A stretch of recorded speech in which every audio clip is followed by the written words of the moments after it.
ผมทำงานทุกวันไม่เว้นด้วยตัวผมเป็นนักสืบสวนช่วงเวลาต่อจากนี้ไปเข้มข้นทุกข่าวสารกับรายการเอิ้นให้ลุกปลุกให้ตื่นมั่นใจกับลูกเขยลาหาข่าวมาฝอยสู่ฟังของเรามาเร็วกันเถิดในเอวกลม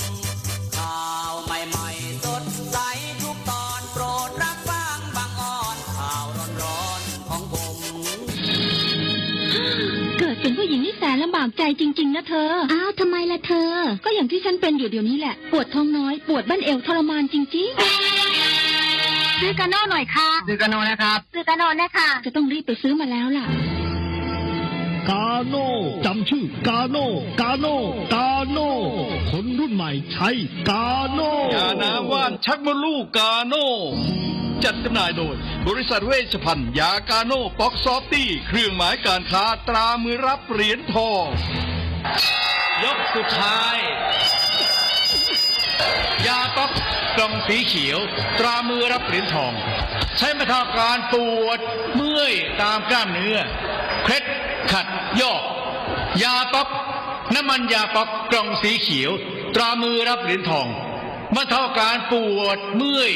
เคล็ดขัดยอก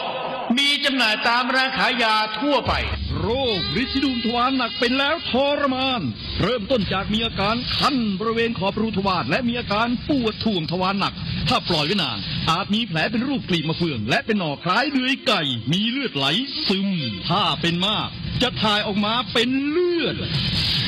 สามก๊กมาแล้วยาเม็ดบรรเทาริดซีดวงทวารหนักตราสามก๊กยาเม็ดบรรเทาริดซีดวงทวารหนักสามก๊กราม500ชนิดแคปซูลจัดจำหน่ายโดยบริษัทเวชภัณฑ์ยากาโน่ป๊อกซอฟตี้จำกัดเครื่องหมายการค้าตรามือรับเหรียญทองกล่องละ350 บาทมีจำหน่ายตามร้านขายยาชั้นนำทั่วไป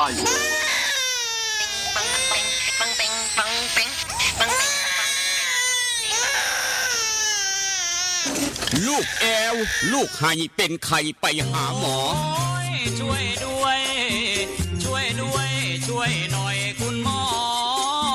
ไปคลินิกนายแพทย์จามิกรหรือว่าหมอดอดใจดีตั้งอยู่ตรงข้ามตลาดสดศรีเชียงใหม่ไปมาหางายตรวจรักษาโรคทั่วไปเด็กผู้ใหญ่ผู้สูงอายุความดันเบาหวานตรวจน้ำตาลในเลือดโรคทางเดินอาหารทางเดินหายใจปวดกล้ามเนื้อคอกระดูกเสื่อมมีวิตามินบำรุงผิวบำรุงร่างกายบริการส่งตรวจเอ็กซเรย์คอมพิวเตอร์ตรวจคลื่นแม่เหล็กไฟฟ้าไปคลินิกนายแพทย์จามิกรอยู่ตรงข้ามนาตลาดศรีเชียงใหม่ตรวจดีมีมาตรฐานบริการเหมือนญาติพี่น้องเปิดบริการสู้มือต้องไปหาหมอดอดใจดีสอบถามได้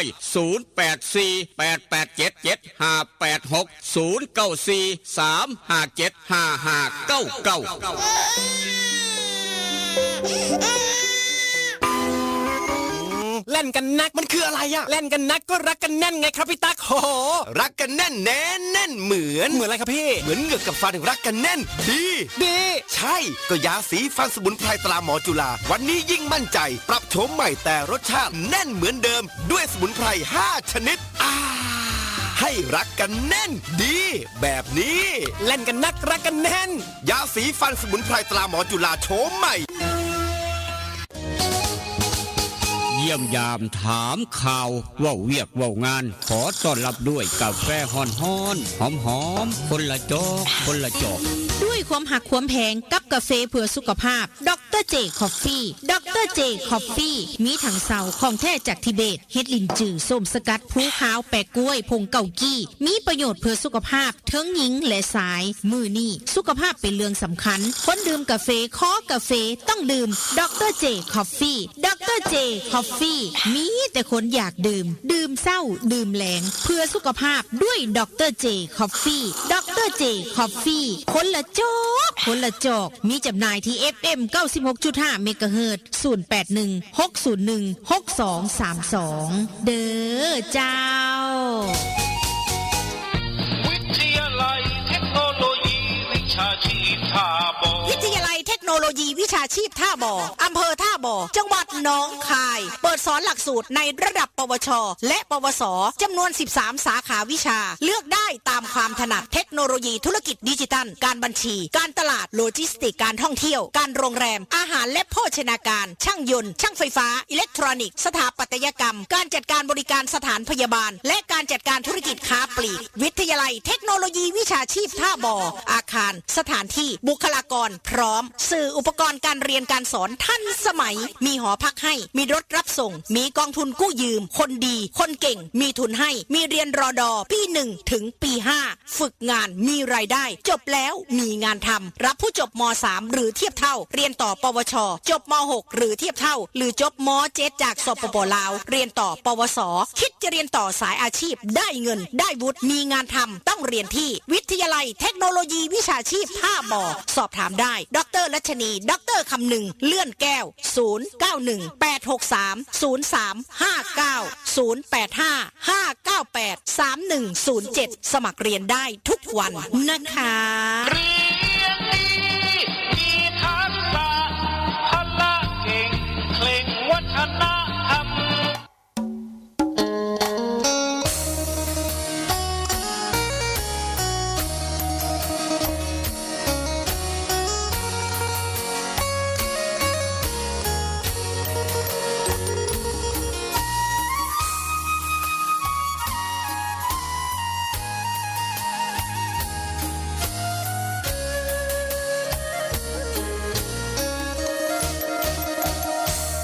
นั่งจอคอคือทอดแทนอคือทอดผู้สาวเย็นลมหนาวกินข้าวแรงแล้วยังบ่นอน2 ทุ่มครึ่งเอารูปผู้สาวเบิ่งแล้วอ่อนสอน3 ทุ่มก่อนเปิดใต้หมอนเอาจดหมายมาอ่านนั่งโกโซคือทอดพะโล้เฝ้าแต่รำพึงพอตี1เฝ้าคิดถึงคำเคยเว้ากันตี2คล้อยเขียนจดหมายน้อยไปถึงนุ่งครานตี3ผ่านอ่านทบทวนแล้วเขียนใหม่อีกทีคิดฮอดอีหลีเพราะอ้ายนี้บ่เคยหักใครคือทอดหลายเพราะขวัญใจเจ้าคือชีวีคือทอดสิเป็นสิตายเพราะห่างไกลกันนานเป็นปีคิดฮอดทุกวินาทีลมหนาววีอ้ายแห่งคิดฮอดแองนั่งส่งลงหลับบ่ลงกระวนกระวายตี5เลยไปย้อนคิดหลายสายตาอย่างแข็งหนาวเย็นจ้อยลมวอยวอยคิดฮอดแห้งแห้ง6 โมงเช้าตะเวนแดงแดงคิดฮอดคำแพงจนสอดแจงจ้างตา อย่านอนตื่นสาย อย่าอายทำกิน อย่ามินเงินหน่อย อย่าคอยวาสนา สุขสบายมันเสมอมันคือเก่าครับผู้ขาลูกเคยลานามนคนทำข่าว กลับมาเว้านำผู้เจ้าดังเดิมได้เวลาซำในลำเนินตู้เตรียมพร้อมเรียบร้อยได้น้ำขวดน้อยหลังจากนั้นได้เสื้อกันฝนมาพร้อมครับเอาเสื้อกันฝนมานำหลังจากนั้นกันท่ายามองสเลดทั้งพรสวมหน้ากากอนามัยใส่แมสล้างมือได้เจลล้างมือครับยาชราใจยากัดตกโรคภัยไข้เจ็บต่างๆหอบเอาเข้าเท้าหอนสนใจได้ขัดทุเทกยางโปกเป๊กโปกเป็กขามทงกุนมาคึมนี่เมฆมากครับนี่เมฆมากโอกาสฝนตกยามมื้อเช้า25%ครับเช้ามื้อนี้โอกาสฝนตกยามมื้อเช้าคึมมีเมฆมาก25%ท่ามกลางอุณหภูมิ26 องศา26 องศาเซลเซียสโอกาสฝนตกยามมื้อเช้าเดียวนี้ครับ25%พี่น้องเวียงจันทร์สีชาวไม้เหลียวเห็นกันไปพุ่นกินปลามาพี่กินเขาฟัง96.5คือกันโอกาสฝนตกตลอดทุกเส้นทางครับมื้อนี้ 35% 40% สวยมาบ่ายโมงรอบค่ำรอบดึก 75% มาตามนัดคือจังทางกรมอุตุเพิ่นบอกไว้เป๊ะพี่น้อง28 ถึง 3 กรกฎาคมมีโอกาสฝนตกคำเตือนให้เรามาระวังฝนตกนี่คือทางบ้านเฮาครับทางบ้านเฮาเตือนไว้บอกกันไว้เพราะฉะนั้นเวียงจันทร์ศรีชมัยหยุดตกแต่ว่ารอบค่ำรอบดึกตกแห้งมื้อคืนตกแห้งอยู่แถวใดครับฟ้าเหลี่ยมบื้อวาบมื้อคืนนี่แต่ว่าทาง 96.5 มื้อคืนฝนนิดหน่อยครับบ่ตกพี่น้องลิ้มมาลอกปอกแป๊กแล้วก็หายไปช่วงค่ำๆแต่ว่าไปตกทางอื่นมองใดฝนตกแห้งมองใดฝนตกคอยรายงานกันเข้ามาเป็นกรมอุตุนิดหน่อยจังหน่อยแต่ว่ามื้อนี้ตั้งแต่เช้าเริ่มครึ้มแล้วมีเมฆมากเวียงจันทร์ศรีชมัยคือกันเอาละครับเป็นยังได้กะยากันตามลูกขลามมาคือเก่านอกจากไฟมอดไฟดับรายงานตัวอย่างเป็นทางการทางห้องทรง96.5เสียงจากบ้านหม้อแดนสยามมาพร้อมกับนาดีมีประโยชน์กับยาสีฟันหมอจุฬาทั้ง2สูตรดั้งเดิมสูตรเอ็กต้ากาแฟดรเจเจ้าของเดียวกันศูนย์ใหญ่ทั้งเวียงจันทร์โยฮันขายยาใสสะอาดตลาดแรงหนองดวงนอกจากนั้นเวชภัณฑ์ยากาโนปอกซอฟตี้จำกัดบวกาโนบวปอกบวสบู่ซอฟตี้ยาทายพยาธิไวซุนิก3กกดาบ500แบบแคปซูลกินง่ายเป็นได้สะดวกทวันเป็นไม่เป็นเกาเป็นหน่อยเป็นหลายอย่ามองคำแวะร้านขายยาถามหา3กกดาบ500แบบแคปซูลกินง่ายทุกร้านขายยาทั้งเวียงจันทร์มีขายแต่ว่าอยากได้คำจากเสียนทองจากเสียนน้อยเสียนใหญ่แหวนวงน้อยวงใหญ่บ่ต้องขึ้นยากทั้งเวียงจันทร์ห้านขายคำแม่กองแพงคำผิวตลาดเศร้านครหลวงพี่น้องหูจักดีปัญญังห้านขายคำเก่าแก่ที่พี่น้องหูจักนั่นคือห้านขายคำแม่กองแพงคำผิวตลาดเศร้านครหลวงสั้น2ตอนหนาบันไดเลื่อนลืมบ่ได้แซ่บนัวขั้วยิ้มพุ่งครับนั่นคือน้ำปลาแดกที่หลายคนถามหากำลังถามหากันน้ำปลาแดกแซ่บนัวขั้วยิ้มพุ่งกำลังขายดิบขายดีจนเฮ็ดน้ำบ่ทันครับเบอร์โทรศัพท์พี่น้องสั่งได้ส่งฮอดทุกเมืองทุกแขวงไกลไปเบิด552022820พี่น้องเวียงจันทร์ครับ552022820ได้ยินเราก็บอกต่อกันไปพี่น้องทางฝั่งไทยสีชมัยกับมีจำหน่ายขายกันกำลังแซ่บทุกหลังคาเฮือนนั่นคือน้ำปลาแดกแซ่บนัวคั่วยิ้มพุ่งใส่ลาบใส่ก้อยกะคัก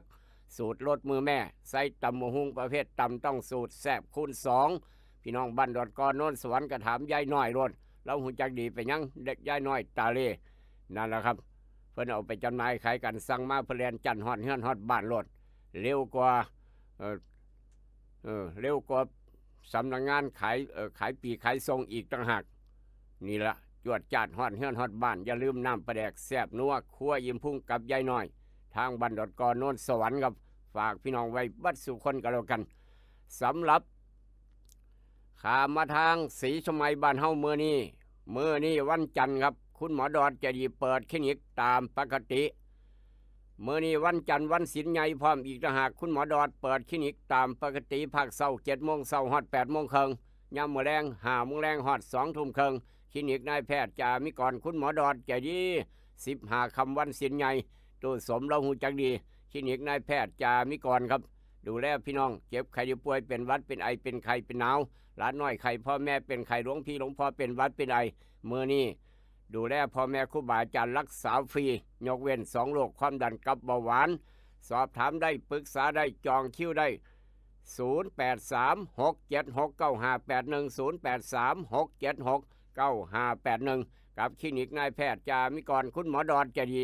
ออกจากคลินิกนายแพทย์จ่ามิกรคุณหมอดอดเดินทางต่ออยากเนื้อไปลาบไปก้อยไปงานดองงานแต่งงานบุญงานบวชโทรหาอูดเนื้อสดทางโค้งบ้านพันเผาอูดเนื้อสดทางโค้งบ้านพันเผากิโลละ200 เศร้าครับ200 เศร้าส่งฮอนมองเอาหลายหรือว่าอยากแวะไปเอาก็ได้อูดเนื้อสดทางโค้งบ้านพันเผาจำหน่ายเนื้อสดอย่าลืมขึ้นเขียงใหม่ๆครับบ่ต้องห่วงอูดเนื้อสดทางโค้งบ้านพันเผาอยากในหนังไปฉายต้องแอร์ภาพยนตร์บ้านหัวไส้มักหนังไทยหนังจีนหนังฝรั่งได้เบิดมักแบบใดไปว่ากันราคาถูกพร้อมนี่คือแอร์ภาพยนตร์บ้านหัวไส้ครับออกจากแอร์ภาพยนตร์บ้านหัวไส้เดินทางต่ออยากติดตั้งแอร์บ้านได้ของแถมแอร์สำนักงานส่วนราชการอบตเทศบาลราชการทุกส่วนอยากติดตั้งแอร์สำนักงานไปร้านเต่าทอง24ครับร้านเต่าทอง24มักยี่ห้อใดไปว่ากันได้ของแถมได้ราคาถูกพร้อม ต้องล้านเต่าทอง24กับเจดเต่าคนกองนางเปิดบริการซุมื้อบ่มีมือหยุดบ่มีมือปิดบ่มีวันเสาร์วันอาทิตย์365มื้อคูณ2บริการอย่างเต็มที่เต็มใจจากร้านเต่าทอง24ตึกสีเหลืองห่างจากแยกไฟแดงนำมง300 เมตรด้านซ้ายมือด้านขวามือครับนั่นแหละเอกลักษณ์ของร้านเต่าทอง24เห็นสีเหลืองท่าอยู่ตึกแมนโรดนี่คือเต่าทอง24จำหน่ายแอร์บ้านได้ของแถมได้ราคาถูกต้องร้านเต่าทอง24เท่านั้นครับแต่ว่าหลานชายหลานสาวครับนี่กำลังหาหมองลำหมองเรียนจบม.3 มาปีกายปีก่อนตั้งรักใหม่ก็ยังได้บ่สายเกินไปคำว่าเรียนหนังสือครับไปสมัครเรียนต่อได้ม.3 จบเรียนต่อปวสม.6 เรียนต่อปวสพี่น้องเวียงจันทน์ม.7 เรียนต่อปวสมาทางวิทยาลัยเทคโนโลยีวิชาชีพทบกับดร.คำนึงดร.รัชนีรับประกันคุณภาพพี่น้องคนสวนยางกำลังกรีดยางพาราอยู่น้ำหัวน้ำสวนครับน้ำยางบ่ไหลบ่คักสวนยางปลูกมาโดน12 ปีฮอด30 ปีไหลบ่คักนายางแข็งนายางตายอย่าลืมใส่นาโนพัดก็ว่าคักอ้ายของนาโนพัดนั่นคือนาโนบูครับสูตรเข้มข้นคักกว่านาโนพัดเฮ็ดให้นายางนิ่มกรีดง่ายถือใจคนกรีดยางกำลังแถมเสือนาโนบูพร้อมซื้อ1 ขวดแถมเสือ1 โตนาโนบูซื้อ10 ขวดแถมเสือ10 โตครับอยากได้ไปเอาอยู่ร้านแต้การเกษตรแต้เอี่ยมเฮงสีชมัยร้านดาวแดงการเกษตรทางบ้านป่าสักเหนือทางมาทางดอนป่าเปื่อยบ้านหมอสังคมร้านสังคมการเกษตรอำเภอบ้านผือร้านวิลิตอย่างพระอำเภอบ้านผือเป็นตัวแทนจำหน่ายใกล้หมู่ใดใส่บริการมองหันท่ามกลางอุณหภูมิเปรียบเทียบบ้านเฮาสีชมัยเวียงจันทน์ทอกันเป๊ะ26 องศาเซลเซียสโอกาสฝนตกยามมื้อเช้า25%ครับรอบค่ำรอบดึกถึง75%พี่น้องเอิ้นว่ามาต่ำนัดจะตกแห้งตกคอยตกเป็นจุดบางมองก็ตกแห้งบางมองก็ตกคอยประมาณนั้นเวียงจันทน์คือกันทุกมองทุกบอน26 องศาเซลเซียส25%ฝนตกรอบค่ำรอบดึกประมาณกัน 60% ถึง 75% นี่คือทางเวียงจันทน์ศรีชมัยครับขามไปเบิ่งทางผาตากเสือจะหน่อยผาตากเสือพัดตั้งดงต้องห้วยเสียงงัวครับ26 องศาเซลเซียสโอกาสฝนตก23%ย่ำมื้อเช้ารอบค่ำรอบดึกถึง 75% คือกันครับรอบสวยพร้อมรอบ10 โมงเช้านี่ประมาณนี้ 45% สรุปแล้วเดินทางไปเที่ยวผาตากเสือไปบุญวัดผาตากเสือเตรียมห่มไปพร้อมเตรียมเสือกันฝนไปนำจะได้สบายใจครับนี่คือผาตากเสือไปเบิ่งทางผู้เรือจังหวัดเลยครับเช้ามื้อนี้ทางผู้เรือจังหวัดเลยอุณหภูมิเพิ่นมาตรฐานอยู่แล้วเย็นสบาย23 องศาบ้านเฮา26ผู้เรือ23โอกาสฝนตกยามมื้อเช้า 20% ตลอดเส้นทางครับไปจนฮอดช่วงบ่ายรอบค่ำรอบดึก 70% ถึง60% 50% ครับประมาณนี้มีฝนคือกันไปผู้เรือเตรียมเสื้อกันฝนไปพร้อมเตรียมห่มไปนำครับนี่คือสภาพดินฟ้าอากาศทางบ้านเฮาจากผู้เรือพาพี่น้องไปเที่ยวญี่ปุ่นจะหน่อยมองไอ้เสี่ยวหมอกเรามักกินอาหารญี่ปุ่นผู้ใหญ่ใช้กับมักคือกันผู้ใหญ่โตกับมักท่านกำนันพึกกับมักนอกจากนั้นผู้ใหญ่ใสปลาสักใต้มูซีกับมักอาหารญี่ปุ่นคือกันครับเพราะฉะนั้นญี่ปุ่นเช้ามื้อนี้8 โมงกว่าครับ8 โมงกว่าห้วยอบต.สกลผมก็มักอยู่เด้อให้ผมไปนำแหน่เห็นว่าก็ได้เป็นอบต.ไปกับผู้ใหญ่บ้านก็ได้เพิ่นว่าประมาณนั้นเอ้าไปก็ไปอบต.สกลให้ไอ้เสี่ยวหมอกดูแลครับอบต.สกลเดียวนี้ก็อยากไปญี่ปุ่นเดี๋ยวนี้8 โมงกว่าครับมีเมฆมากโอกาสฝนตกยามมื้อเช้า 40% ตลอดเส้นทางจนค่ำจนมืดจนสอดแจ้ง 40% มีฝนครับ21 องศาเซลเซียส21 องศาครับฝนตก 40% ตั้งแต่เดี๋ยวนี้ไปจนฮอดสอดแจ้งมื้ออื่นเช้ามีเมฆมากนี่คือญี่ปุ่นมื้อนี้ครับเพราะฉะนั้นมีลูกมีหลานทางญี่ปุ่นก็ลองโทรศัพท์ไปสอบไปถามไปเว้าไปคุยเบิ่งว่ามีฝนตกบ่ 40% ตลอดเส้นทางจากญี่ปุ่นพาพี่น้องไปเที่ยวสวิตเซอร์แลนด์จังหน่อยสวิตอากาศกำลังยุโรปอากาศกำลังร้อนครับบ่แม่นหนาวดิพี่น้องอุณหภูมิทอกันกับบ้านเฮาโดนๆจะมีเทื่อนึงโดนอุณหภูมิจะทอกันกับสีชมัยเวียงจันทน์ ณวินาทีนี้ทางสวิตตีหนึ่งบ้านเฮา6 โมงกว่าอุณหภูมิทอกันเป๊ะ26 องศาเซนเซียสโอกาสฝนตกทางสวิตเดี๋ยวนี้ตีหนึ่ง13%ครับรอบประมาณตี4ตี5ประมาณ40กว่า%มีฝนคือกันแต่ว่าบ่หนักสู่ทางบ้านเฮาบ่ได้โอกาสอุณหภูมิสูงมากฮ้อนทางสวิตทางยุโรปเอาผู้ใดไปเที่ยวยุโรปไปเที่ยวสวิตอากาศสบายครับอากาศฮ้อน26 องศาเซนเซียสทอกับบ้านเฮาเป๊ะเห็นบ่โดนโลกใบนี้จะมีเทื่อนึงระหว่างยุโรปกับทางบ้านเฮาสีชมัยเวียงจันทน์ทอกันครับ26 องศาหลายคนห่วยว่าเป็นตะเงึดเถอะเพิ่นว่าต้องถามพ่ออาเชษกันนรงค์เราขายหมากปามแล้วเราจะไปเที่ยวสวิตกับผู้ใหญ่ม่วนบ้านฝาง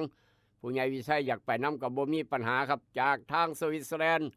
นี่พาพี่น้องไปยามทางเสียงขวางเศร้ามื้อนี้เสียงขวางเศร้ามื้อนี้ว่าจะในเพ่งหนองแตงเสียงขวางเศร้ามื้อนี้ครับมีเมฆมากอุณหภูมิเย็นสบายตามมาตรฐานของเสียงขวางทุ่งไหหิน20 องศาครับ20 องศานี่คือทางเสียงขวางทุ่งไหหินโอกาสฝนตกยามมื้อเช้าเพียง5%เท่านั้นแต่ว่ารอบค่ำรอบดึกตั้งแต่7 โมงยามมื้อคืนเป็นต้นไป25%ถึง55%ครับ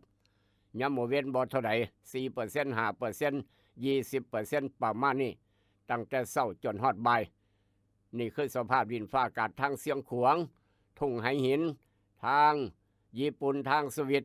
ทางบ้านเฮาครับโลกใบเดียวกันอุณหภูมิบ่คือกันแตกต่างกันเอามาเว้าสู่กันฟังประจำเช้าวันที่29เดือนมิถุนายนพุทธศักราช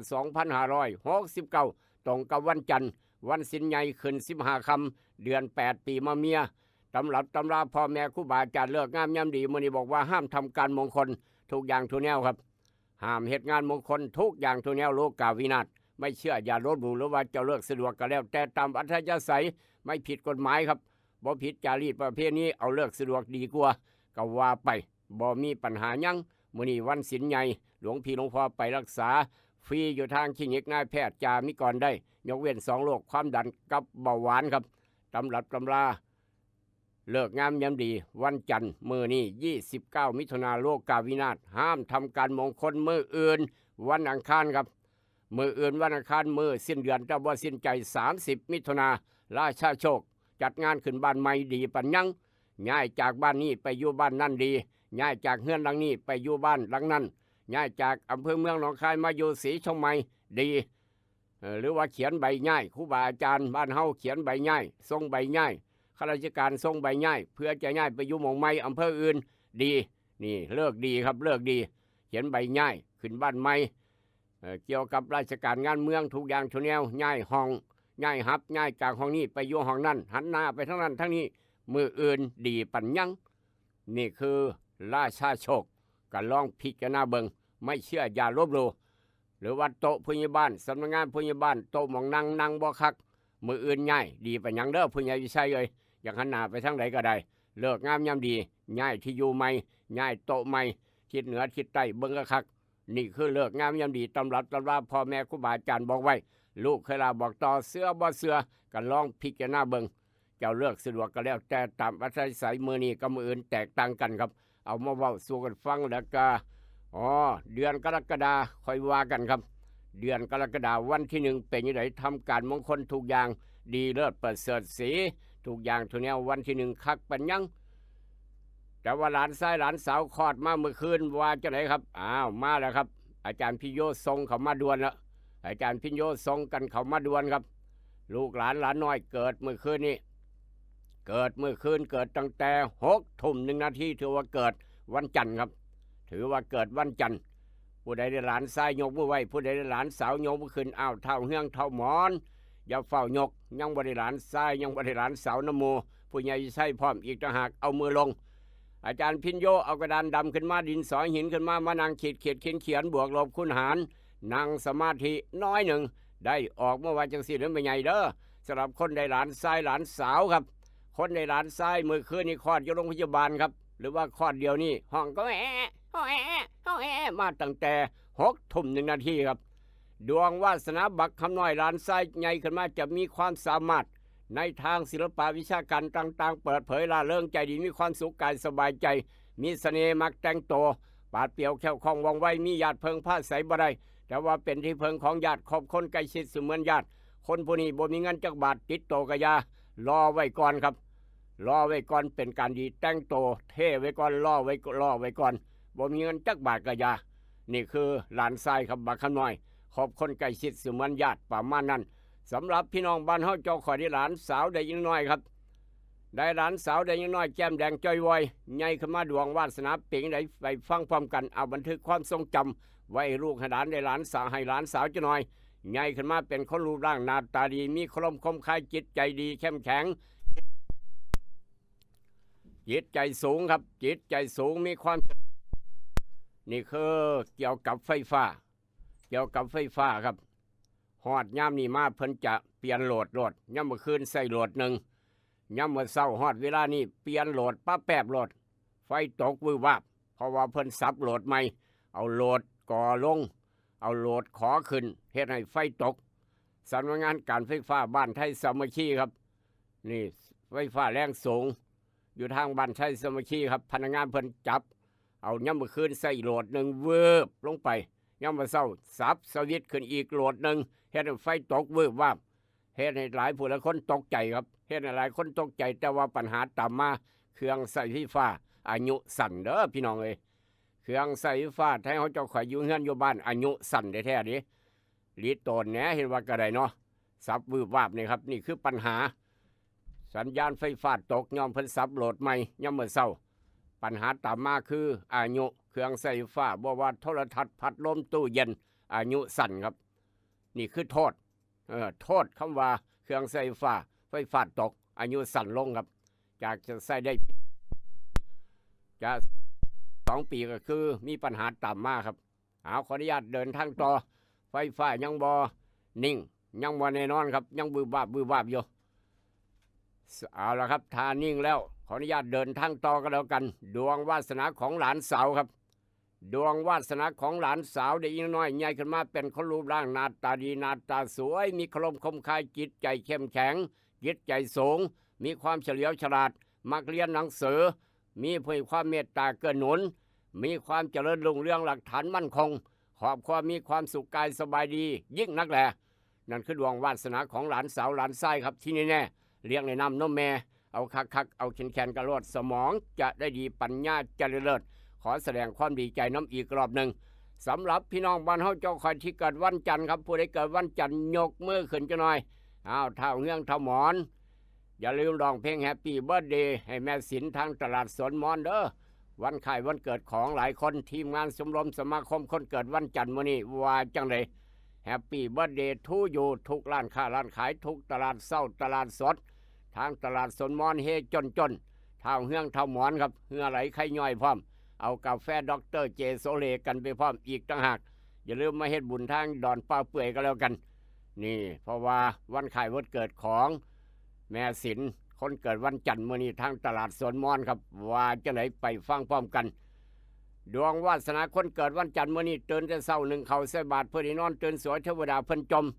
มื้อนี้คนเกิดวันจันทร์ครับอย่าลืมไปเอาเนื้อไปลาบไปก้อยไปซุ้มไปแซวกันวันคล้ายวันเกิดของคนข้างๆไปเอายืดใสอูดเนื้อสดทางโค้งบ้านพัดเผาคนเกิดวันจันทร์มื้อนี้จะเป็นที่ไว้วางใจของผู้หลักผู้ใหญ่และกับเพื่อนร่วมงานครับมีโอกาสได้ศึกษาวิชาการที่แปลกๆผู้หลักผู้ใหญ่และกับเพื่อนร่วมงานจะให้การสนับสนุนเป็นอย่างดีการเจรจาติดต่อประสานงานจะประสบความสำเร็จจะมีผลงานเป็นที่ปรากฏเฮ็ดให้ได้ตำแหน่งที่ดีและก็มีความเจริญก้าวหน้าจะได้ร่วมงานในองค์กรการกุศลได้พบปะสังสรรค์กับผู้คนมากมายหลายหน้าเอกสารทางการเงินควรตรวจเบิ่งให้เรียบร้อย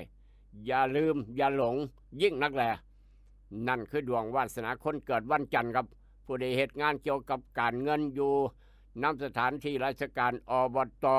โรงเรียนส่วนราชการทุกส่วนที่เกิดวันจันทร์เหตุงานการเงินครับต้องตรวจเบิ่งเอกสารทางราชการเกี่ยวกับการเงินให้เรียบร้อยอย่ามองข้ามความปลอดภัยครับอย่ามองข้ามความปลอดภัยก็แล้วกันย่านเงินหายย่านเงินหดย่านเป็นไปแนวใหม่ครับ นี่คือตำรับตำรา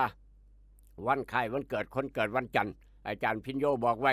ลูกเคยลาบอกต่อเสือบ่เสือเป็นอีกเรื่องหนึ่งด้วยความหักความแพงกับกาโนปอกสบู่ซอฟตี้ยาไทยพยาธิไวซูนิก3กกดาบ500แบบแคปซูลกินง่ายยาสีฟันหมอจุฬากาแฟดรเจศูนย์ใหญ่ทั้งเวียงจันทร์โยฮันขายยาใสสะอาดตลาดแรงหนองดวงเมื่อนี้วันศิลใหญ่พร้อมคลินิกนายแพทย์จามิกรคุณหมอดอนเจดีเปิดเศร้าเปิดแรงพ่อแม่ครูบาอาจารย์ไปตรวจรักษาฟรีบ่ต้องจ่ายส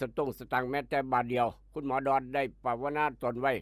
ถูกวันศีล8 คำ 15 คำรักษาฟรีให้กับเจ้าอาวาสพ่อแม่ครูบาอาจารย์ทุกวัดแม้กระทั่งสามเณรครับอยู่คลินิกนายแพทย์จามิกรเพิ่นเปิดตั้งแต่เช้าเด้ออีกบ่กี่นาทีก็เปิดแล้วเปิดคลินิก7 โมงเช้าฮอด8 โมงครึ่งยามมื้อแลง5 โมงแลงฮอด2 ทุ่มครึ่งวันนี้ในอดีตย้อนไป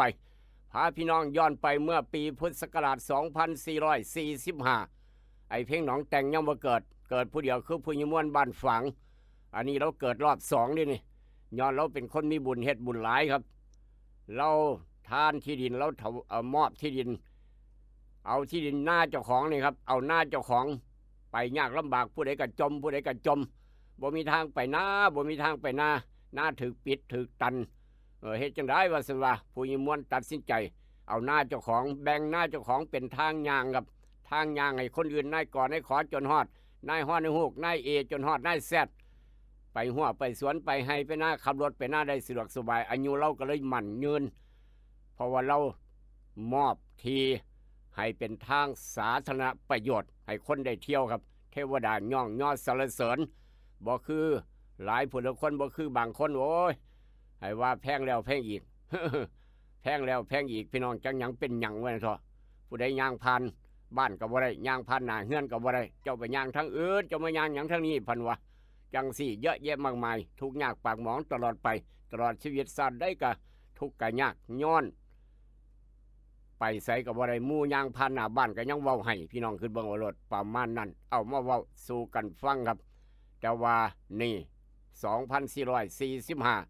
2445 29 มิถุนายนปีพุทธศักราช 2445 วันนั้นในอดีตเกี่ยวกับเงินกับคำจะหน่อยเกี่ยวกับเงินมื้อนี้เว้าเรื่องเงินครับ2445 29 มิถุนายนในหลวงรัชกาลที่5ครับพระบาทสมเด็จพระจุลจอมเกล้าเจ้าอยู่หัวประกาศใช้พระราชบัญญัติธนบัตรรศ121ครับ เนื่องจากการค้าขายในสมัยนั้น 2445 การค้าขายในประเทศไทยหรือว่าประเทศสยามเริ่มเจริญขึ้นเริ่มคึกคักเริ่มเจริญขึ้นพี่น้องเพื่อประโยชน์ต่อความสะดวกสบายของพี่น้องประชาชนในสมัยนั้น 2445 ในหลวงรัชกาลที่5ครับโปรดเกล้าให้จัดพิมพ์ธนบัตรขึ้นเพื่อความสะดวกในการใส่ใจตรวจตาและการพกพาครับพกไปหันมานี่จับใจใส่สอยธนบัตรรุ่นแรกๆได้ว่าจ้างบริษัทโทมัสเดอะลาลู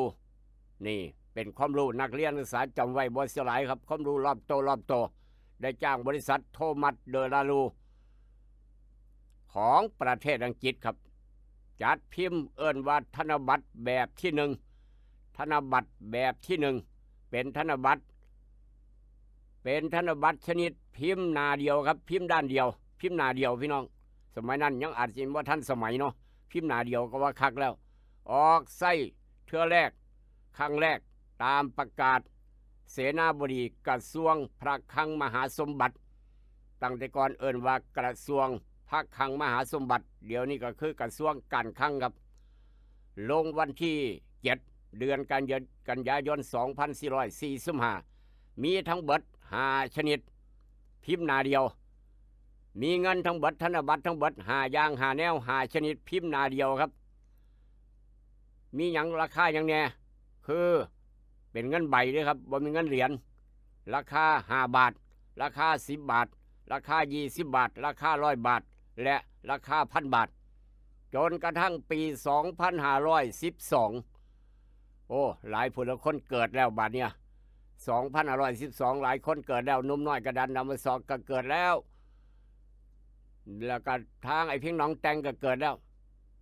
ธนาคารแห่งประเทศไทยครับได้จัดตั้งโรงพิมพ์ธนบัตรเริ่มพิมพ์ธนบัตรใส่เองภายในประเทศไทยภายในประเทศสยามภายในประเทศไทยบ้านเฮาครับเริ่มพิมพ์ใส่เองและดำเนินการมาจนฮอดเดียวนี้ทางนี้การจัดเฮ็ดและนำธนบัตรออกใส่หมุนเวียนในระบบเศรษฐกิจเป็นเอกสิทธิ์เฉพาะของธนาคารแห่งประเทศไทยแต่เพียงผู้เดียวการออกใส่ธนบัตรจะต้องเป็นไปตามที่กฎหมายกำหนดนั่นก็คือต้องมีทุนสำรองเงินตราหนุนหลังเต็มมูลค่าของธนบัตรออกใส่เสมอครับบ่แม่นอยากห้วยมันก็ทุกข์ขึ้นยากแท้พิมพ์เอาแท้แม่บ่ได้ดิพี่น้องบ่ได้ดิประเทศไทยมันคือกู้หลายแท้เป็นหยังก็บ่พิมพ์เอาเองบ่ได้มันต้องมีทุนสำรองเงินตราหนุนครับหนุนหลังถ้าบ่มีทุนสำรองหนุนหลังพิมพ์เองบ่ได้ก็สั้นประเทศนั้นกับพิมพ์เองประเทศนี้ก็พิมพ์เองโหลยพอแห้งแล้วครับเพราะฉะนั้นต้องกู้ต้องยืมเด้บ่สามารถเฮ็ดเองได้ต้องมีระเบียบมีกฎหมายกำหนดมีระเบียบกติกาทุกอย่างทุกแนวครับหลายคนห้วยสิไปยอมทุกยอมยากงั้นก็พิมพ์เอาทำแม่พิมพ์เงินน่ะเครื่องพิมพ์ก็มีพิมพ์เองก็เป็นเฮ็ดบ่ได้ครับผิดกฎหมายเอามาเว้าสู่กันฟังวันนั้นในอดีตแต่ว่ามื้อนี้ปัจจุบันน้ำบ่ไหลไฟบ่สว่างหนทางบ่ดีว่ากันเข้ามาแจ้งกันมาครับ0816016232ครับ0816016232ขอบุญขอบคุณทุกหมู่บ้านทุกหอกระจายข่าวท่านทางหนองบึงน้อยจิตอาสาพัฒนาหมู่บ้านตำรวจบ้านเปิดดังฟังชัดเจนเต็มทงให้ทงหน้าครับทางท่านกำนันพึกตำบลพันเผาเปิดดังฟังชัดเจนตู้ถึงก็เปิดอยู่เฮือนอยู่บ้านนี่ขอบุญขอบคุณอีกซึ่งดังชัดเจนพี่น้องทั้งบ้านบ้านเผายกโป้ให้ทางท่านกำนันพึกและกระทางผู้ใหญ่ตุบ้านโนนสง่าผู้ใหญ่ไส้บ้านโคกหนองแวง8 จุดดังกระหึ่มครับนอกจากนั้นผู้ใหญ่ใสปลาสักใต้หมู่4ผู้ใหญ่สุทธิดามูลตีศรีปลาสักใต้หมู่9ดังกระหึ่มทางอดีตประมงอำเภอทบท่านหัวหน้าสาธิตกำลังเพาะพันธุ์ปลาลดกำลังเพาะพันธุ์ปลาเสื่อมปลาเนื้ออ่อนไปพร้อมฟังรายการประนำครับยกโป้ให้พร้อมอีกต่างหากบ้านหนองย่างคำเป็นว่าบ้านหนองย่างคำเด้ท่านหัวหน้าสาธิตอยู่ในเขตบ้านหนองย่างคำครับไปเห็นมือนั้นโถเพิ่นกำลังขุดสระใหญ่พี่น้องกำลังพัฒนาแถวปลาสักใต้หมู่9หมู่4โทอลังการครับอลังการเป็นแหล่งท่องเที่ยวเป็นแลนด์หม่องแลนด์ออกกำลังกายอีกหม่องนึงโถเพราะฉะนั้นอดเปรี้ยวไว้กินหวานเด้อพี่น้องทางปลาสักใต้หมู่9หมู่4อดเปรี้ยวไว้กินหวานครับช่วงนี้อาจจะสกปรกหกลุงดังจังหน่อยแต่อีกมื้อนึงสวยงามอลังการมื้อนั่นแหละครับพี่น้องจะสะอ่อนลูกขลาเห็นแล้วก็สะอ่อนคือกันอดเปรี้ยวไว้กินหวานน้ำกันครับอาจจะมีหนาแรงครับฝุ่นไงเนี่ยจะน้อยผู้ใหญ่ใสขออภัยพี่น้องเบิร์ดสุขุทุกคนนี่เด้อว่าสิว่าหนาแรงกับไงเนี่ยขีดตมเนี่ยแต่ว่าอดเปรี้ยวไว้กินหวานครับโครงการใหญ่โครงการยักษ์ใหญ่แบบนี้หายากเสียเหลือเกินครับหายากเสียเหลือเกินเอาละครับขอบคุณอีกเท่านึงทุกหม่องทุกบอลนอกจากนั้นอบต.สกลค้นโคกทำพร้อมอีกต่างหากกำลังเปิดดังฟังชัดเจนทีมงานปุญญวันคู่เรื่องป้อมหารยกโป้ให้อบต.เรื่องป้อมหารครับพี่น้องบ้านท่าสำราญพี่น้องบ้านไทยสามัคคีทั้งหนองบึงน้อยทางบ้านโคกน้อยนี่ฟังชัดเจนบ้านดอดกอนนวลสวรรค์บ้าน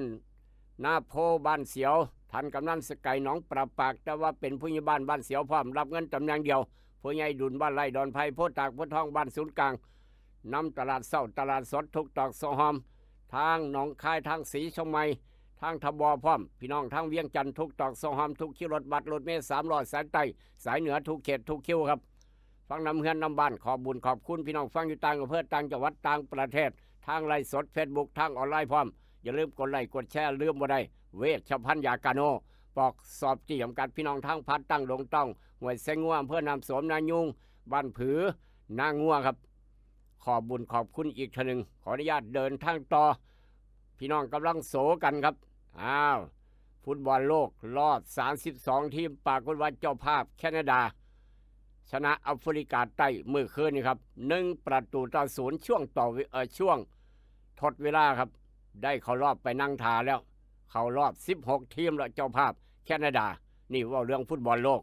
ว่าเรื่องเลือกตั้งผู้ว่าครับว่าเรื่องเลือกตั้งผู้ว่าชาติครับคะแนนท่วมท้น1,400,000เกือบ1,500,000ครับ1,400,000โอ้โหบนธรรมดาแซงตั้งแต่นาทีแรกเริ่มนับคะแนนครับผู้ว่าชาติว่าที่ผู้ว่ากรุงเทพสมัยที่2และกระทางพัทยากะนี่ได้เจ้าเก่าเจ้าเดิมคือเก่าครับทีมงานเก่าได้เป็นนายกเมืองพัทยาคือเก่าพัทยากับกรุงเทพเลือกตั้งผู้ว่าแต่ว่าบ่เอิ้นว่าเลือกตั้งผู้ว่าเป็นเรื่องปกติเลือกตั้งนายกพัทยาเป็นเรื่องปกติอันนี้มีใหม่มาอีกพี่น้องมีใหม่มาอีกบ่ไม่ธรรมดาครับเลือกตั้งหยังบาดเนี่ยเลือกตั้งเจ้าอาวาสครับผู้ใดเลือกไทยบ้านโอ้โหเป็นเรื่องข่าวใหญ่เลยครับเลือกตั้งเจ้าอาวาสมีคนสมัคร2รูปมีพระสมัคร2รูปเลือกตั้งเจ้าอาวาสอยู่อำเภอใดจังหวัดใดเป็นจังไดเดี๋ยวลูกขนาดจะรายงานให้ทราบเลือกตั้งเจ้าอาวาสเด้บ่แม่นเจ้าคณะตำบลเจ้าคณะอำเภอแต่งตั้งครับไทยบ้านเลือกมีบัตรมีหยังลงหีบบัตรลงนับคะแนนคือกันทุกอย่างทุกแนวครับครั้งแรกในประเทศไทยครับเลือกตั้งเจ้าอาวาสย้อนเกิดจากหยังครับเดี๋ยวจะเว้าสู่ฟังในช่วงต่อไปเห็นบ่ครับต่อไปเลือกตั้งฮอดเจ้าอาวาสนี่บ่ได้เลือกไทยบ้านนั้นละหมู่บ้านนั้นละมีวัดหาเจ้าอาวาสบ่ได้แต่ว่าผู้นั้นก็อยากเป็นผู้นี้ก็อยากเป็นเลือกตั้งผู้ใดคัดไทยบ้านคัดโอ้โหจังสี่ก็มีคือกันผู้ใหญ่ใช้เก่าหัวยองๆเอาแล้วบาดเนี่ยเลือกตั้งผู้ใหญ่บ้านก็ว่าคักบัดนี้เลือกตั้งเจ้าอาวาสครับเจ้าอาวาสวัดในหมู่บ้านเป็นข่าวอยู่บ้านใดเมืองใดเดี๋ยวจะเว้าสู่ฟังในช่วงต่อไปขออนุญาตเดินทางต่อกับยาสีฟันหมอจุฬาอันนี้บ่เคยพ่อกับพ่อเนี่ยบ่เคยเห็นก็เห็นลูกขนาดเกิดมาก็เพิ่งเห็นนี่ละผู้ใหญ่ม่วนบ้านฝางผู้ใหญ่อยู่ไสว่าจังได๋ห้วยอยู่ไสล่ะอยู่บ้านใดล่ะลูกเคยเล่าไว้ว่าใจเย็นๆจอยอๆให้พี่น้องโสกันไว้ก่อนเลือกตั้งเจ้าอาวาสครับ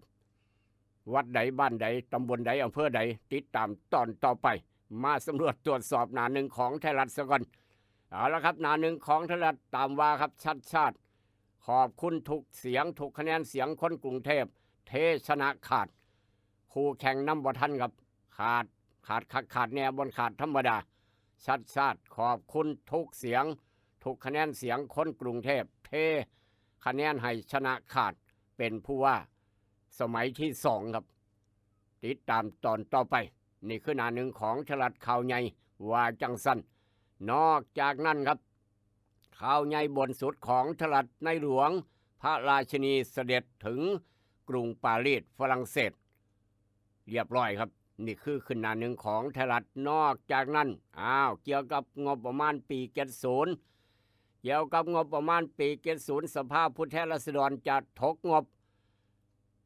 พรรคฝ่ายค้านครับพรรคฝ่ายค้านพรรคสีส้มจะถกงบ70ขยี้โครงการ AI โกงข้อสอบจะขยี้แบบมุนเอเล่หรือว่าจังไดขยี้ AI โกงสอบพร้อมนี่คือข่าวขึ้นหน้าหนึ่งของไทยรัฐนอกจากนั้นกรอบร่องกรอบย่อยว่าจะไหนครับปลัดมหาดไทยโตเมื่อวานนี้ขึ้นหน้าหนึ่งของไทยรัฐช่วงล่างปลัดมหาดไทยโตปัดเมียผมบ่ได้เกี่ยวการโกงข้อสอบเด้อว่าซั่นว่านี่ปลัดมหาดไทยโตครับปัดบอกว่าเมียผมนี่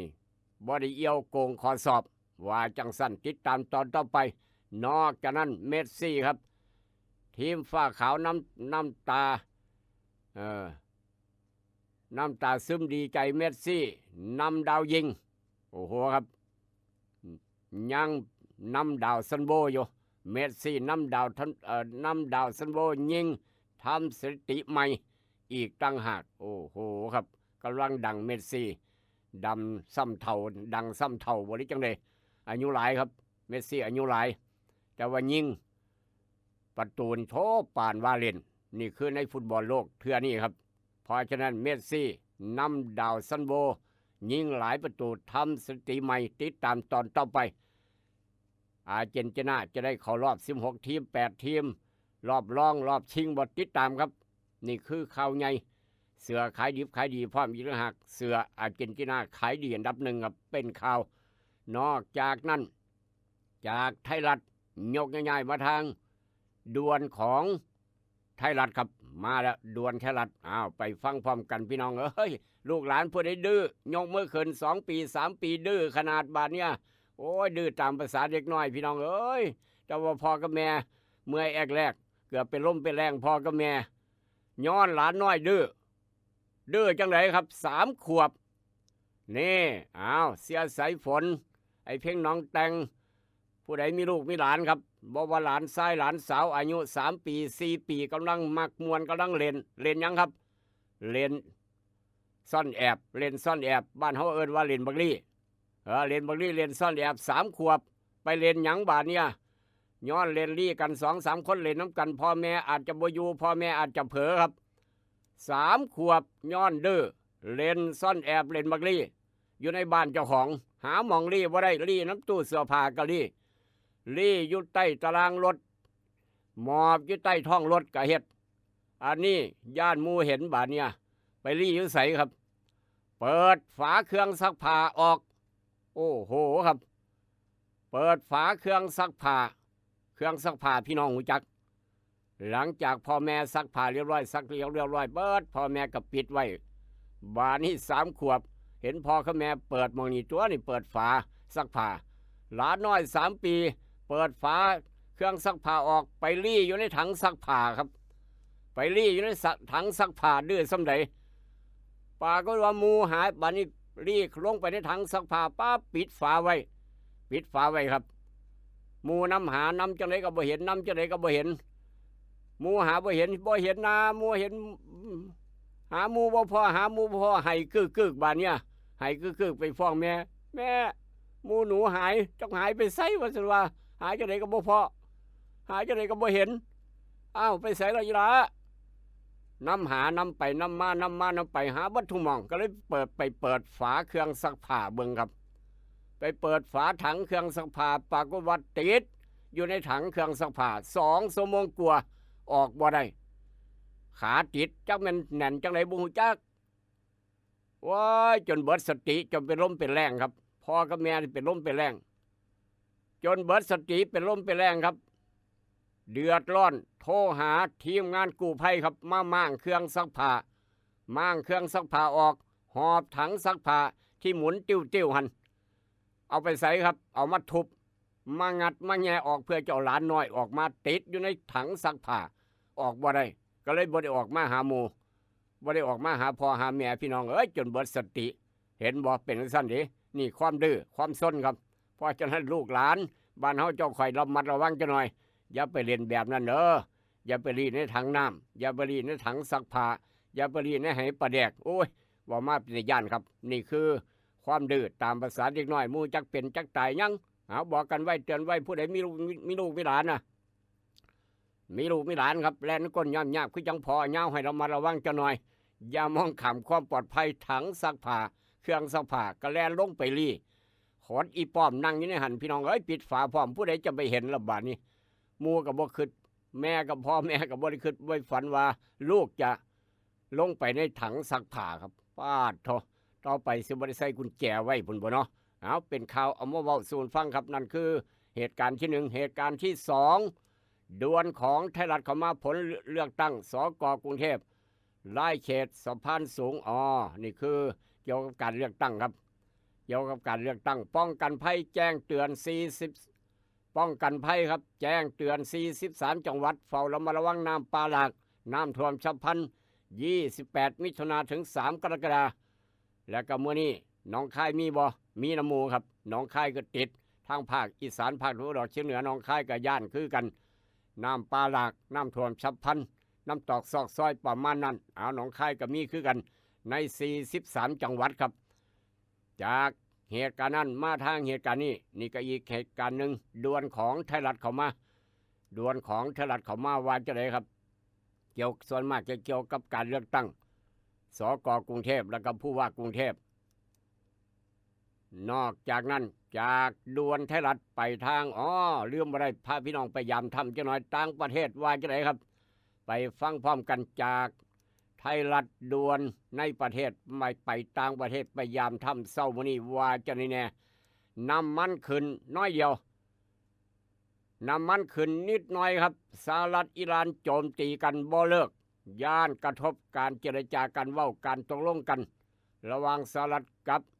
อิหร่านโจมตีกันบ่เลิกลบกันบ่แล้วน้ำมันขึ้นน้อยหนึ่งนี่คือดวนกันเข้ามานอกจากนั้นครับนอกจากนั้นเจ้าหญิงเคทพิชิต3ยอดสำเร็จระดมทุนให้องค์กรต้านมะเร็งครับเป็นข่าวนอกจากนั้นซิกฮาซินาครับอดีตนายกบังคลาเทศลั่นจะกลับกรุงลากาภายในปีนี้นี่ก็อีกกรอบหนึ่งดวนของต่างประเทศยังบ่เบิดหวังครับยังบ่เบิดหวังไปทางเวเนซุเอลาย้อนแผ่นดินไหวซอยเด็กน้อย2 คนหลังติดอยู่ใต้ซากตึก3 มื้อยังเอาออกมาบ่ได้เด็กน้อย2 คนครับติดอยู่ใต้ซากตึกยังเอาออกมาบ่ได้3 มื้อแล้วครับเป็นข่าวยังบ่เบิดหวังนอกจากนั้นเกี่ยวกับคลื่นความร้อนทั้งยุโรปโยงผู้เสียชีวิตประมาณ 1,300 ศพย้อนร้อนนี่ครับอาการร้อนไปแล้ว 1,300 ศพตายย้อนอาการร้อนทั้งยุโรปคือจังทางสวิตเซอร์แลนด์นะครับ26 องศาทอกันกับบ้านเฮาเป็นข่าวนี่คือต่างประเทศของไทยรัฐว่าจังซั่นอิสราเอลอนุมัติให้โจมตีภาคใต้เลบานอนต่อหลังเพิ่งลงนามขอตกลงหยุดยิงครับยังว่ากันต่อนี่คือข่าวต่างประเทศจากไทยรัฐแล้วครับจากไทยรัฐยกง่ายๆไปทางหน้าหนึ่งของเดลินิวเช้ามื้อนี้ว่าจังได๋ครับเดลินิวหน้าหนึ่งเช้ามื้อนี้สำหรับพอตู้เม็ดตู้บ่ได้เบิ่งหนังสือพิมพ์บ่ได้อ่านหนังสือพิมพ์ครับผู้ว่าชัดชาติกรุงเทพชัดชาติผู้ว่ากรุงเทพสมัย2ได้เกินล้านลุยคุณภาพชีวิตคนเมืองครับฮือฮาติงมริกาชนะพักสมพัทยาปรเมศเขาวินบอพิกได้คนเก่าคือเก่าทางกรุงเทพก็ได้ผู้ว่าคนเก่าทางพัทยาก็ได้นายกเทศมนตรีคนเก่าคนเดิมทีมเก่าครับนี่คือพี่น้องยังให้ความไว้วางใจนอกจากนั้นครับนอกจากนั้นอีกกรอบนี้บอกว่าจะไหนกรอบนี้ครับอนุทินนายกเข้มฝ่ายกันทำลายครับข้อมูลกองสอบปลัดมหาดไทยไล่อุ้มเมียครับปัดเอียวคู่ฟ้องกลับเป็นข่าวนอกจากนั้นฝ่ายค้านจัดหนักชำแหละงบปี70ผู้นำฝ่ายค้านให้ตามอภิปรายนี่โอฝีปากสมบ่มีตกประมาณนั้นยังเข้มคือเก่าอีกกรอบต่อไปครับเดือดไฟทางครับไฟทางมัดมืดฉกคนไทยครับเดือดไฟทางมัดมัดมือฉกคนไทยไฟถนนโอ้ผู้พิมพ์ก็ได้เนาะเดือดครับไฟถนนไฟทางมัดมือฉกคนไทยครับสสเชียร์ชิงลือไม่โครงสร้างลดภาระเกี่ยวกับไฟฟ้าติดตามตอนต่อไปครับบอลโลกคู่เดือดเป็นตาเบิงทัพซามูไรทีมญี่ปุ่นหวังพิฆาตทีมชาติบราซิลครับระหว่างบราซิลกับญี่ปุ่นผู้ใดจะชนะต้องติดตามคู่เดือดน่าดูระหว่างญี่ปุ่นซามูไรใส่กับทีมชาติบราซิลครับแชมป์โลก5 สมัยติดตามตอนต่อไปครับนอกจากนั้นปลัดมหาดไทยไล่สดป้องเมียบ่เกี่ยวกองสอบดิสเครดิตคู่ฟ้องกับนายกดอดไปสำนักงานท้องถิ่นกลางดึกเข้มห้องเจ็บไฟต่างๆเพราะว่าย่านถึกไฟไหม้ย่านถึกทำลายครับเป็นข่าวนอกจากนั้นคนดังดาราใส่สิทธิ์เลือกตั้งผู้ว่าเพียบคือคักมือว่านี่ชาติยิ้มศาลงานต่อนายกทักษิณกาบัตรในรอบ20 ปีพัทยาฉลุยบ่มีการร้องเรียนยังนี่คือข่าวต่างๆจากหน้าหนึ่งของไทยรัฐเดลินิวเช้ามื้อนี้ครับอันใดดีมีประโยชน์นำไปคิดนำไปใส่อันไหนบ่ดีเอาไปทิมลงแมนโขงพักน้อยหนึ่งเดี๋ยวกลับมาพอกันกับอาหารสมองยามมื้อเช้ายกต่อไปยกที่2กับกาโน่ครับคิดทองให้ได้ทอง หาสมอนยามเช้าริมฝั่งโขงกับรายการให้รู้ปลุกให้ตื่นให้รู้ปลุกให้ตื่นอยู่นะครับอยู่นะคะ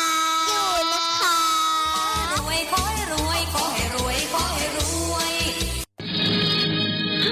เกิดเป็นผู้หญิงนี่แสนลำบากใจจริงๆนะเธอ อ้าวทำไมล่ะเธอ ก็อย่างที่ฉันเป็นอยู่เดี๋ยวนี้แหละ ปวดท้องน้อย ปวดบั้นเอวทรมานจริงๆซื้อกาโน่หน่อยค่ะซื้อกาโน่นะครับซื้อกาโน่นะคะจะต้องรีบไปซื้อมาแล้วล่ะ กาโน่จำชื่อกาโน่กาโน่กาโน่คนรุ่นใหม่ใช้กาโน่ยาน้ำว่านชักมดลูกกาโน่จัดจำหน่ายโดยบริษัทเวชภัณฑ์ยากาโน่ป๊อกซอฟตี้เครื่องหมายการค้าตรามือรับเหรียญทองยกสุดท้ายยาป๊อกกล่องสีเขียวตรามือรับเหรียญทองใช้บรรเทาการปวดเมื่อยตามกล้ามเนื้อเคล็ดขัดยอกยาป๊อกน้ำมันยาป๊อกกล่องสีเขียวตรามือรับเหรียญทองบรรเทาการปวดเมื่อยเคล็ดขัดยอกมีจำหน่ายตามร้านขายยาทั่วไปโรคฤทธิ์ดุมทวารหนักเป็นแล้วทรมานเริ่มต้นจากมีอาการคันบริเวณขอบรูทวารและมีอาการปวดท่วงทวารหนักถ้าปล่อยไว้นานอาจมีแผลเป็นรูปกลีบมะเฟืองและเป็นหน่อคล้ายเดือยไก่มีเลือดไหลซึมถ้าเป็นมากจะถ่ายออกมาเป็นเลือดสามก๊กมาแล้วยาเม็ดบรรเทาฤทธิ์ดวงทวารหนักตราสามก๊กยาเม็ดบรรเทาฤทธิ์ดวงทวารหนักสามก๊กราม500ชนิดแคปซูลจัดจำหน่ายโดยบริษัทเวชภัณฑ์ยากาโน่ฟ็อกซอฟตี้จำกัดเครื่องหมายการค้าตรามือรับเหรียญทองกล่องละ350 บาทมีจำหน่ายตามร้านขายยาชั้นนำทั่วไปแซ่บนัวมีไว้ในครัวของพี่น้องเลี้ยวบอน้ำปลาปรุงรสแซ่บนัวครัวอิ่มพุงแซ่บนัวครัวอิ่มพุงน้ำปลาปรุงรสแซ่บนัวครัวอิ่มพุงมี2สูตรน้ำปลาแซ่บนัวครัวอิ่มพุงสูตรแซ่บคูณ2ฟ้าสีส้มใส่ตำมักหุงตำมั่วตำซั่วตำถาดตำสารพัดตำแซ่บหลายน้ำปลาแซ่บนัวครัวอิ่มพุงสูตรลดมือแม่ฟ้าสีเหลืองใส่ลาบก้อยซอยแซ่อ้ออมแกงได้รสเด็ดแซ่บเด้อเจ้ากินหอมแซ่บนัวแท้ว่ามือนี่พอข้ามแม่ขายต้องการเป็นตัวแทนจำหน่ายน้ำปลาปรุงรสแซ่บนัวครัวอิ่มพุงทั้ง2สูตรสนใจติดต่อหนองคายสีเชียงใหม่0933548221นครหลวงเวียงจันทร์อยู่ห้านสิ้นดาดอิ่มพุงต่อหน้าห้านอาหารต้นตาลบ้านสีสมซืนถนนเก้าเลี้ยวเมืองสีโคตรโทรศัพท์552-02820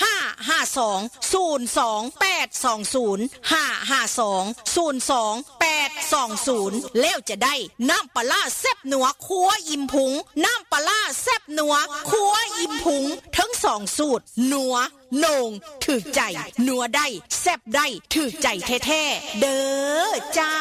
สาวหอดเมืองนอกเมืองนาฝรั่งมักคะเขาย่องอร่อยดีจำกันบ่ได้กาเจ้าเก่าเจ้าเดิมร้านเต่าทอง24นจำหน่ายเครื่องดื่มเมืองทบอจากวันนั้นมาเป็นวันนี้สบายร้านเต่าทอง24ร้านเต่าทอง24ศูนย์บริการแอร์บ้านทุกยี่ห้อทุกขนาดพร้อมติดตั้งราคาถูกเลือกได้แอร์เก่าแลกแอร์ใหม่ได้ราคาดีเต่าทอง24เจ้าเก่ายังบริการน้ำยาแอร์น้ำยาล้างแอร์อุปกรณ์ไฟฟ้าอุปกรณ์ประปามีครบจบทีเดียวเต่าทอง24อยู่ตึกสีเหลืองซ้ายและขวามือคือเต่าทอง24ทางเข้าเมืองทบห่างแยกไฟแดงน้ำมง300 เมตรเท่านั้นหรือว่าติดต่อเจ๊เต่า097-363-9399 โดยเจ๊เต่า24นเจ้าเก่าเจ้าเดิมขายเครื่องดื่มพร้อมเต็มที่เต็มใจอยากติดตั้งแอร์บ้านมื้อนี้ได้ของแถมต้องไปร้านเต่าทอง24โดยเจ๊เต่าเมืองทบเปิดบริการทุกวัน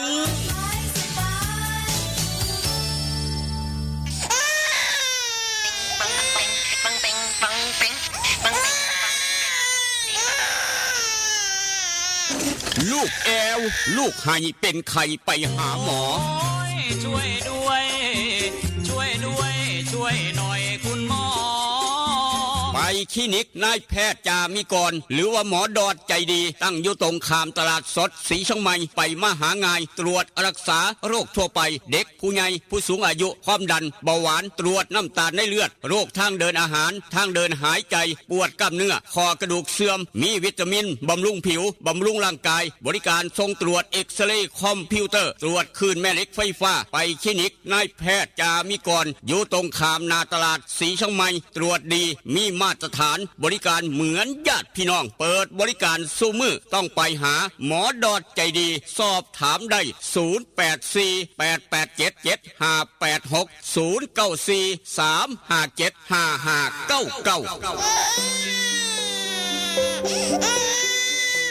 นั่นแหละครับลูกหลานไข่ให้แอลเป็นวัดเป็นไอเป็นไข่เป็นหนาวตัวห้อนคิงฮ้อนครับอย่าลืม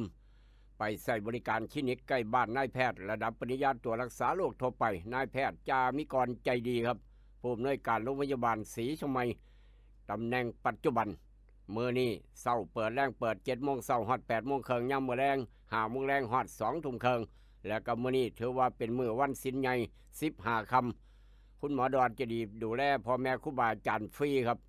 ปรึกษาได้สอบถามได้โทรศัพท์ไปจองคิวได้0836769581 วันจันทร์เปิดเช้าเปิดแรงคลินิกนายแพทย์จามิกรคุณหมอดอนจะดีอยากจองเนื้ออยากสั่งเนื้อสดๆกับอูดเนื้อสดกิโลละ200เศร้าครับสอบถามได้กับเสียอูดใจเกินล้านคูณ2เบอร์โทรศัพท์เบอร์นี้โลดอูดเนื้อสดทางโค้งบ้านพัดเผา0953295764 ครับอยากได้นาโนบูครับนาโนบูอ้ายแท้ๆของนาโนพัดยาท่านายางสูตร2 พลังท่านายางอายุ12 ปีฮอด30 ปีนายางแข็งนายางตายไส้นาโนบูสูตรเข้มข้นไส้อยู่แล้วบอกต่อกำลังแถมเสือนาโนบูตัวสวยตัวงามอีกซื้อ1แถม1ซื้อ2แถม2ซื้อ5 ขวดแถมเสือ5 ตัวเฝ้าไปเอาด่วนตัวแทนจำหน่ายอยู่ร้านแต่การเกษตรแต่เอี่ยมเฮงสีช่องไม้ร้านดาวแดงการเกษตรบ้านป่าสักเหนือทางมาทางดอนป่าเปื่อยบ้านหมอครับเป็นตัวแทนจำหน่ายสังคมร้านสังคมการเกษตรอำเภอบ้านผือร้านวิลิตอย่างพระอำเภอบ้านผือนาโนบูอ้ายของนาโนพัดสูตรเข้มข้นถ้าได้จำนวนมากถ้าได้น้ำยางไหลออกมาดีไหลออกมาไหลได้น้ำหนักขายได้ราคาครับนายางดีพร้อมวัดตาย1พร้อมอีกต่างหากนิ่มจีดง่ายถือใจคนจีดอย่างใส่นาโนบูอ้ายของนาโนพัดบริษัทเดียวกันครับสำหรับพี่น้องต้องการน้ำปลาแดกแซ่บนัวขั้วยิ้มพุ่งทั้งเวียงจันทร์เบอร์เดียวโทรเบอร์นี้ส่งฮอดทุกเมืองทุกแขวงทุกหม่องทุกบอน552022820 พี่น้องสีช่องไม้โทรเบอร์นี้น้ำสมนายุงนึงวัฒาบอโทรเบอร์นี้0983458221ผู้ใดกินก็ว่าแซ่บผู้ใดกินก็ว่าคักลองโทรศัพท์ไปสั่งมากินลองเบิ่งแล้วจะประทับใจน้ำปลาแดกแซ่บนัวขั้วยิ้มพุ่งทั้ง2 สูตร0983458221อีกเบอร์นี้ทางอำเภอเมืองหนองคายครับโทรเบอร์นี้0933548067สำหรับพี่น้องต้องการติดตั้งแอร์บ้านโทรหาเจเตาครับติดตั้งแอร์บ้านได้ของแถมมื้อนี้ได้ราคาถูกพร้อมแอร์ยี่ห้อได้กระยาได้ของแถมกับเจเตาคนกองนางล้านเตาทอง24บริการอย่างเต็มที่เต็มใจเปิดบริการซุมื้อบ่มีมือหยดบ่มีมือปิดอยากได้อุปกรณ์ไฟฟ้าประปาก็มีให้ไปโมงเดียวได้ครบจบอยู่ทางล้านเตาทอง24โทรหาเจเตาได้ตึกสีเหลืองเอกลักษณ์ของล้านเตาทอง24ทางออกเมืองทบห่างจากแยกไฟแดงน้ำมงเข้าเมืองทบ300 เมตรด้านซ้ายด้านขวาท่าสีเหลืองอยู่นั่นแหละครับนั่นแหละร้านเตาทอง24ตรงข้ามกันนั่นแหละสำนักงานใหญ่พันยุหันเบอร์โทรศัพท์เจเตาครับเบอร์นี้โลด0973639399 อีกเบอร์หนึ่ง0883736899ฟังนำทันขอมาหลังไม่ได้กับร้านเตาทอง 24ครับถ้าพี่น้องมีข่าวด่วนแจ้งมาได้น้ำบ่ไหลไฟบ่สว่างหนทางบ่ดี0816016232ต้อนรับทุกเสียงทุกสายเขามีประโยชน์ต่อหมู่บ้านมีประโยชน์ต่อชุมชนต่อคนหมู่มากเมื่อวานเป็นมือวันหยุดทางมือหลวงกรุงเทพเลือกตั้งผู้ว่าก็ยังได้ผู้เก่าชาติคนเก่าคนเดิมครับทางพัทยาคือกันนี่คือทางเมืองหลวงปรากฏว่าข้อมูลครับข้อมูลทางกรุงเทพสถิติคนกรุงเทพมาใช้สิทธิ์2,200,000 คนครับออกไปใช้สิทธิ์เมื่อวานขนาดฝนตกมีฝนตกบางจุดบางหม่องครับยังมาเศร้าบ่ตกแต่ว่าเราบ่ายมีฝน2,200,000 คนคิดเป็นร้อยละ 49.7% ครับน้อยกว่าคนออกไปใช้สิทธิ์น้อยกว่าปี65ปี2565หลายกว่าอาจจะมีปัญหาด้านฟ้าฝนนี่ละคิดเป็นร้อยละ 49.7% บ่ฮอด 50% พี่น้องนี่พี่น้องทางกรุงเทพที่มีสิทธิ์เลือกตั้งผู้ว่าออกไปใช้สิทธิ์เพียง 49.7% เท่านั้นเอามาเว้าสู่พี่น้องฟังครับนั่นคือข้อมูลต่างๆเกี่ยวกับคนไปใช้สิทธิ์ใช้เสียงแสดงว่านอกนั้นนอนรับทับสิทธิ์ผู้ใดเลือกผู้ใดเป็นยังไงก็คือเก่าหั่นละกันสิว่าทำมาหากินดีกว่าก็คือว่านี่คือระบอบประชาธิปไตยครับอย่ามองข้ามเด้อพี่น้องเอ้ยคนบ่ไปใช้สิทธิ์อยากสมัครกำนันผู้ใหญ่บ้านเจ้าบ่ได้ไปใช้สิทธิ์บ่ได้ไปเลือกตั้งผู้ว่าอยากเป็นประธานชุมชนจังซี่ก็ว่าเจ้าบ่ได้ไปเลือกตั้งน้ำหมู่นะเจ้าขาดเลือกตั้งแม่นบ่แม่นนั่นเสียสิทธิ์ไปจังซั่นเด้เพราะฉะนั้นอย่ามองข้ามก็แล้วกันทางบ้านเฮาบอกกันไว้เตือนกันไว้ครับจากเหตุการณ์นั้นมาทางเหตุการณ์นี้ครับอุทาหรณ์สอนใจกับยาสีฟันหมอจุฬากาแฟดรเจเวชภัณฑ์ยากาโนปอกสอบจีมกัดทุกร้านขายยาทั้งฝั่งไทยมีขายสีชมัยหาซื้อง่ายทุกร้านขายยาลุงเรื่องฟาร์มาจะมีขายครับยาสีฟันหมอจุฬาเวชภัณฑ์ยากาโนมีขายเวียงจันทร์ทุกร้านขายยามีขายไปทางอุทาหรณ์สอนใจโอ้ยเสียดายตำแหน่งนี่เนาะจักสิว่าจังไหนครับบ่เคยพ่อบ่เคยเห็นบ่เคยได้ยินก็ได้ยินบาดเนี่ยเป็นหยังก็มาเป็นจังสีเสียดายยศเสียดายตำแหน่งเสียดายเงินเดือนพร้อมครับแม่นหยังล่ะพอต่อทอครับพอต่อทอย่อมาจากพันตำรวจโทครับพันตำรวจโทถูกจับไปหยังก็ถูกจับพี่น้องเอาข้อมูลลับของทางราชการครับยศพันตำรวจโทนี่ล่ะเอาข้อมูลลับของทางราชการไปบอกแจ้งยาเสพติดหัวใสอายไปฮอดหันครับเอาข้อมูลลับราชการมื้อนี้ตำรวจสิตั้งด่านเด้อมื้อนี้ตำรวจสิจังสั่นจังซี่เด้อสิตั้งด่านอยู่หันอยู่นี่รถจังสิว่าไปตัวไปบอกแจ้งขายยาเนาะเจ้าอย่าเฝ้าขนเด้อหมู่อย่าเฝ้าขนพวกอย่าเฝ้าขนเสี่ยวอย่าเฝ้าขนไปจังสั่นตัวไปบอกแจ้งยาเสพติดบานี่ทีมงานตำรวจไปจับครับจับยศพันตำรวจโทย้อนออกข้อมูลรับราชการไปบอกแจ้งยาไปค้นมองเหตุงานครับไปค้นมองเหตุงานของพันตำรวจโทเจอยาบ้า75 เม็ดโอ้ยเบิดนาเว้าเนาะอ้ายเอ้ยขยายผลยึดอายัดทรัพย์สินกว่า2 ล้านสอบสวนจำนวนหลักฐานในการรับสารภาพน่าจืดจรอบ่ปากจักคำครับเพราะว่าจำนวนด้วยหลักฐานเห็นบ่ทางภาค5ปปสทางภาค5นำเจ้าที่บูรณาการกำลังรวมกับสำนักปราบปรามยาเสพติดทางภูธรภาค5ครับ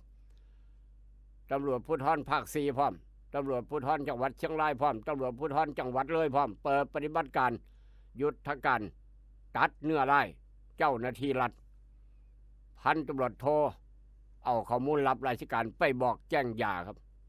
มีน้ำซ้ำจับหลักฐานได้อยู่ในห้องเหตุงานอีก75 เม็ดโอ้ยบ่อายหมู่อายพวกอายคณะอายตำรวจรุ่นเดียวกันบ่อายเจ้าก็ได้ไม่เฮ็ดเสียสื่อครับเนาะเอาใส่เวียนใส่กรรมต่อไปครับห้ามเอาเป็นตัวอย่างทางบ้านเฮาเจ้าคอยจากเหตุการณ์ว่าทางเหตุการณ์นี้ครับนี่คือเกี่ยวกับปภ.แจ้งเตือน30-40 จังหวัดภาคตะวันออกเฉียงเหนือ12 จังหวัดระมัดระวังน้ำท่วมฉับพลันน้ำป่าไหลหลากนี่แหละครับ มีจังหวัดเลยมีอุดรหนองคายบ้านเฮาบึงกาฬสกลนครนครพนมมุกดาหารยะโสอำนาจเจริญสุรินทร์ศรีสะเกษเมืองอุบลนี่คือภาคอีสานบ้านเฮา12จังหวัดหนึ่งในนั้นคือหนองคายบ้านเฮาคือกันมื้อนี้ครึมๆเบิดมื้อคือจังฝนที่ตกช่วงบ่ายจะตกหนักตกแห้งต้องติดตามตอนต่อไปครับเกี่ยวกับฟ้าฝนปพแจ้งเตือนมาลูกขลาบบอกต่อจากเหตุการณ์มาทางเหตุการณ์นี้นี่พาพี่น้องไปทางจังหวัดยะลาปาดโทอันนี้บ่เป็นไทยหนังของแท้ครับบ่เป็นไทยหนังนี่ของแท้6 คนร้ายบุกปั๊มน้ำมันจังหวัดยะลาครับยิงปืนขึ้นฟ้าปานในหนังสมัยหยังครับสมัยพระเอกสมบัติเมธานีมิตรไซบัญชาบุละแมนบ่ท่านกำนันพึกหรือว่าทางผู้ใหญ่วิชัยครับป่านในหนังครับโจรสิปล้นนั่นปล้นนี่ยิงปืนขึ้นฟ้าก่อนนี้คนพี่น้องห้องแซวแลนหนีกันจ้าละวันครับอันนี้บุกปั๊มน้ำมัน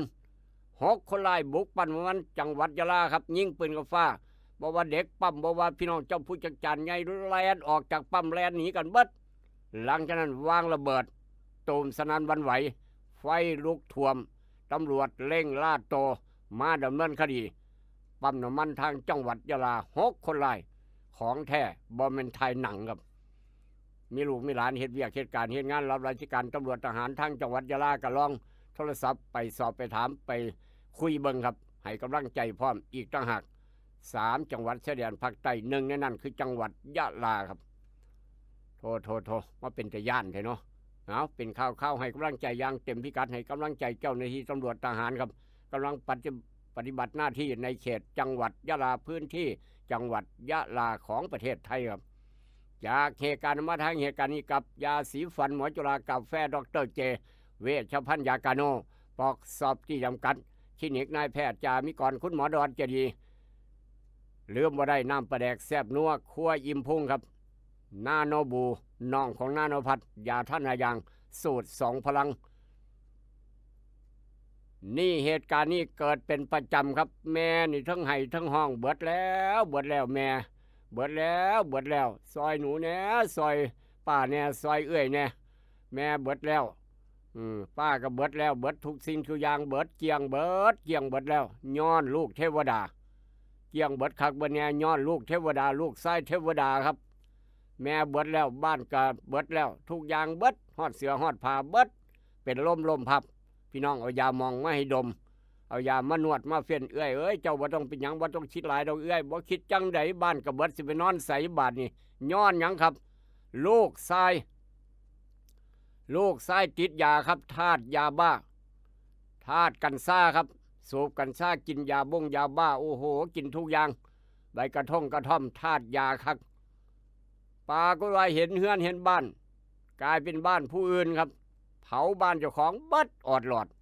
พี่น้องเอ้ยเผาคักเผาแน่เสื้อผ้าพ่อแม่ทุกอย่างทุกแนวเผาเรียบรถละเผาเบิดโอ้โหครับเดือดร้อนทีมงานกู้ภัยครับอบต.เทศบาลโทมาโพดมาเหลือเถอะเนาะทั้งไห้ทั้งห้องเราก็ได้เบิดแล้วบ้านแม่หลังลูกชายเทวดาทาสยาเผาวอดเบิดก่อนเกิดเหตุอาละวาดยังหนักอาละวาดพ่ออาละวาดแม่อาละวาดน้องอาละวาดเอื้อยพ่อจิตยาครับแม่น้องลูกต้องย้ายครับย้ายไปใส่ย้ายหนีไปอยู่อีกหม่องหนึ่งอยู่บ้านอีกหลังหนึ่งบ้านนี้เพิ่นผู้ว่านี่อยู่บ้านผู้เดียวเผาอย่างเดียวครับย้อนคนหนีจาก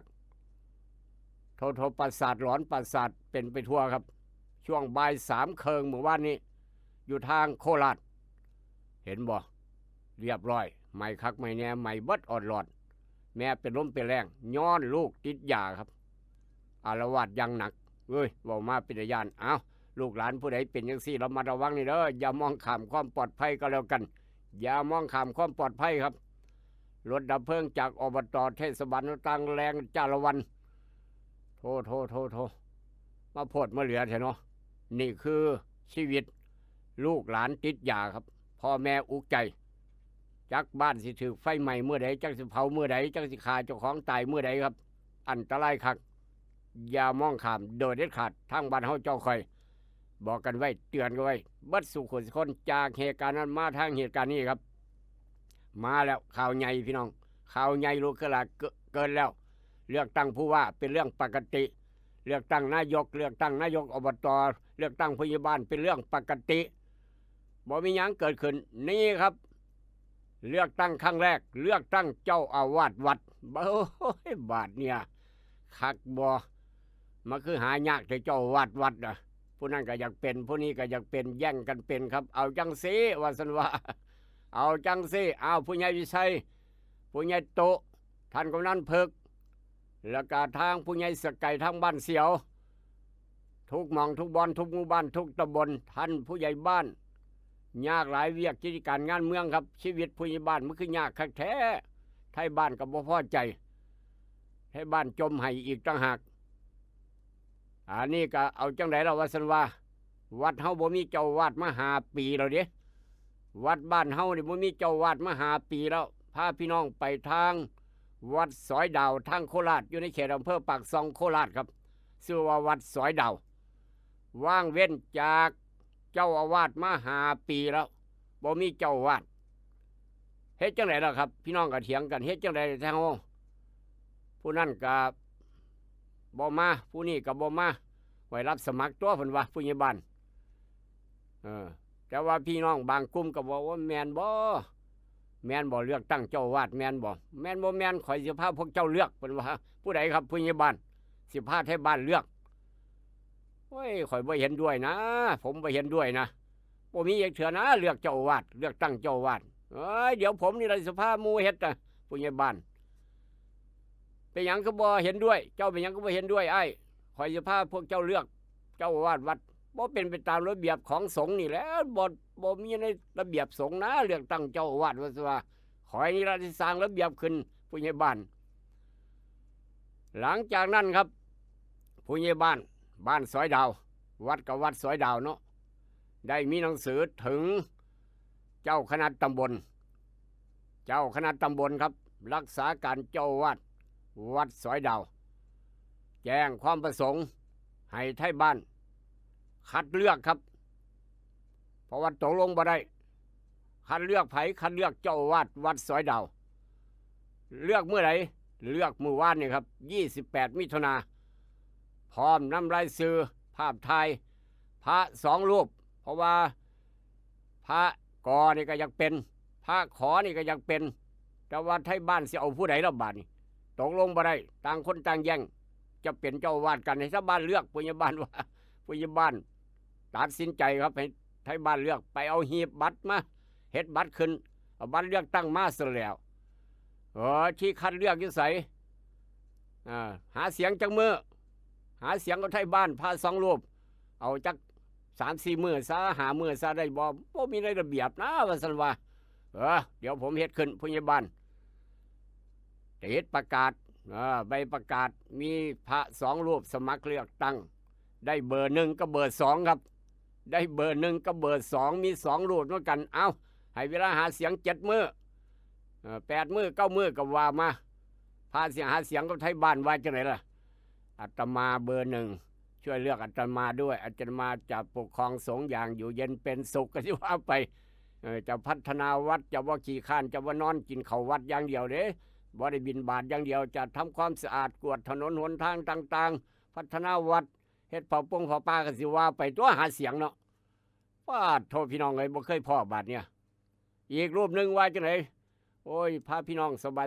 ยเฮ็ดกฐินผ้าป่าให้พี่น้องดูแลรถอาตมาบ่เกี่ยวของดอกเงินวัดนี่หาเสียงไปอีกแบบนี้ก็มีครับโอ้โหเบอร์1กับเบอร์2ครับจังได้ก็ตามไทยบ้านบางคนก็ยังบ่เห็นด้วยบางกลุ่มก็บ่เห็นนำครับ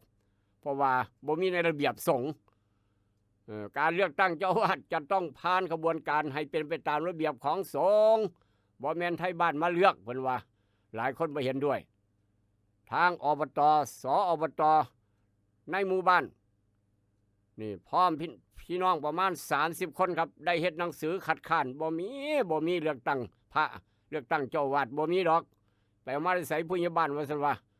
เนื่องจากบ่เคยมีผู้ใดเฮ็ดมาจักเทื่อบ่ได้ยินจักเทื่อมีบ้านเฮาในเทื่อแรกในประเทศไทยเลือกตั้งเจ้าอาวาสโอ้โถปรากฏว่าเป็นจังได๋ก็ยากะตามมื้อวานเนี่ยครับล่าสุดบริเวณวัด ยบ้านที่ไม่เห็นด้วยรวมตัวเขียนขอความประท้วงการคัดเลือกเจ้าอาวาสขณะที่บริเวณสารวัตรบางมองมีการจัดโต๊ะตู้สลับย้อนบัตรคัดเลือกเจ้าอาวาสครับคัดเลือกเจ้าอาวาสคือยังคัดเลือกผู้ใหญ่บ้านนี่นะโอ้โหครับบางกลุ่มเก่าโอ้ยบ่เห็นด้วยผู้ใดสิคัดโลดข่อยบ่เฮ็ดน้ำมูดอกว่าซั่นว่าบางคนเอ้ยเพิ่นพายเฮ็ดก็เฮ็ดตัวผู้ใหญ่บ้านพายเฮ็ดแค่เฮาเจ้าข่อยสิได้เจ้าอาวาสที่ถูกต้อง หลายคนเห็นด้วยหลายคนบ่เห็นด้วยปรากฏว่าได้นำรายชื่อและกับภาพพระสงฆ์2 รูปประกอบด้วยเบอร์ 1เป็นพระประหลัดทองเพชรและก็เบอร์ 2เป็นพระสมนึกมาติดไว้โดยมีไทยบ้านพระมาใส่สิทธิ์เลือกตั้งพร้อมกำลังเจ้าหน้าที่ตำรวจโรงพักหนองสาลายมาดูแลความเรียบร้อยครับหลังปิดหีบเรียบร้อยปิดหีบสนิบาทเนี่ยพี่น้องบางส่วนก็โวยวายบ่พอใจปิดหีบย้อนบัตรเวลาประมาณเที่ยงคืนครับปิดหีบเจ้าหน้าที่ได้เปิดหีบแอนนับคะแนนโดยผลการนับคะแนนปรากฏว่าหมายเลข 1บัตรดีหมายเลข 1บัตรดีหมายเลข 1บัตรดีหมายเลข 1บัตรดีหมายเลข 1บัตรดีหมายเลข 2โดดๆจะมีหมายเลข 2เท่านึงบัตรดีหมายเลข 2บัตรดีหมายเลข 2โอ้การเลือกตั้งผู้ว่ากรุงเทพก็บ่ดังท่อเลือกเจ้าอาวาสต้องบัดนี้เนาะเฮ็ดให้ครับปรากฏว่าหมายเลข 1บัตรดีได้คะแนน260คะแนนไทยบ้านเลือกหมายเลข 2ได้ทั้งเบิด36คะแนนครับเฮ็ดให้พระประหลัดทองเพชรชนะคะแนนการคัดเลือกได้เป็นเจ้าอาวาสคนใหม่ของวัดในหมู่บ้านหลังจากว่างเว้นมาประมาณ5 ปีครับคักบ่ผู้ใหญ่บ้านพระเฮ็ดบ่มีข่อยก็เฮ็ดตัวคนเป็นผู้ใหญ่บ้านพวกเจ้าอยากโสกันหลายผู้ใดก็บ่เหมาะผู้ใดก็บ่เห็นด้วยเอารูปนั้นมาก็บ่เห็นด้วยนิมนต์พระองค์นี้มาก็บ่เห็นด้วยเอาคัดเลือกไทยบ้าน260คะแนนครับเอาติดตามหนังเรื่องนี้ต่อไปทางคณะสงฆ์เพิ่นสิเห็นด้วยบ่หรือว่าสิว่าจังไดมีเป็นโมฆะบ่ต้องติดตามตอนต่อไปจังซี่ก็มีคือกันเอามาเว้าสู่กันฟังต่อไปสิบ่ได้เป็นตัวอย่างบางตอนซะบ่น้อ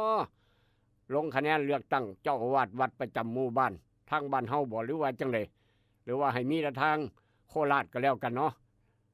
ทางโคราชก็แล้วกันนี่คือข่าวต่างๆเกี่ยวกับการคัดเลือกเจ้าอาวาสวัดโดยไทยบ้านเป็นคัดเลือกลงคะแนนย้อนบัตรหมายเลข 1บัตรดีหมายเลข 1บัตรดีหมายเลข 2บัตรดีประมาณนั้น36คะแนนกับ260คะแนนครับเกินกันคักบ่พี่น้องอัน36คะแนนสิบ่จังได๋สิบ่ได้ย้ายวัดพุ่นบ่หรือจังได๋บาดนี้เอาเป็นข่าวเอามาเว้าสู่กันฟังผู้ใหญ่บ้านผู้ใหญ่ใช้เก่าหัวยอกๆเอาหลังจากข่าวหนักเลือกตั้งเจ้าอาวาสวัดมาฟังข่าวเบาๆจักหน่อยทางสวนสัตว์เมืองขอนแก่นครับเฮ้ครับดีใจหลานหมูเด้งได้หลานหมูเด้งได้ซื้อเรียบร้อยซื้อวันน้องหมูน้ำตกจากหลานหมูเด้งได้ซื้อเรียบร้อยเป็นซื้อวันน้องหมูน้ำตกตัวตึงไม่แห่งสวนสัตว์ขอนแก่นครับเป็นข่าวเอามาเว้าสู่ฟังหลังจากเลือกตั้งเจ้าอาวาสเรียบร้อยมาน้องหมูกระทะหมูเด้งยังก็ว่ากันไปโอ้ยมันหลายอย่างเลยแนวพี่น้องเอ้ยหลายประเด็นเมื่อวันหยุดวันอาทิตย์บ่มีเกี่ยวกับราคาอย่างราคาหมากปามครับพยากรณ์อากาศภาคอีสานบ้านเฮาหลายคนกำลังโศกกันเรื่องคัดเลือกเจ้าอาวาสทางโคราชเมื่อวานนี้ครับ260กับ36คะแนนภาคอีสานบ้านเฮาภาคอีสานภาคตะวันออกเฉียงเหนือฟ้าฝนฟ้าคะนองมีฝนฟ้าคะนอง40%ของพื้นที่แล้วก็มีฝนตกหนักบางหม่องบางบอนบริเวณจังหวัดหนองคายบึงกาฬสกลนครนครพนมครับอุณหภูมิสูงสุดมื้อนี้บ้านเฮา33-37องศาต้องอย่าขาดน้ำก็แล้วกันลดเติมน้ำมันคนเติมน้ำอย่าขาดน้ำย่านเป็นสโตรกย่านเป็นลมเป็นแรงเหตุงานมาเมื่อยตลอดสัปดาห์ครับแก้เมื่อยจังหน่อยหมู่วันหยุดวันอาทิตย์พาพี่น้องลูกหลานไปเที่ยวหมู่หันเที่ยวหมู่นี้เมื่อยงานบุญงานการกุศลกับเมื่อยอย่าลืมน้ำบักเผาเด้อแก้เมื่อยแก้อ่อนเพลียแก้บำรุงกำลังบำรุงธาตุน้ำบักเผาอ่อนก็ได้น้ำบักเผาแก้ก็ได้แช่ตู้เย็นมากินแก้เมื่อยสมุนไพรใกล้โตสมุนไพรใกล้บ้านหากินง่ายน้ำบักเผาน้ำบักตูมก็ยังได้ ไปแล้วครับผมลำด้วยสมันอย่าเจ็บอย่าจนเดี๋ยวความปรารถนาดีกับรายการให้ลูกพวกตื่นทาง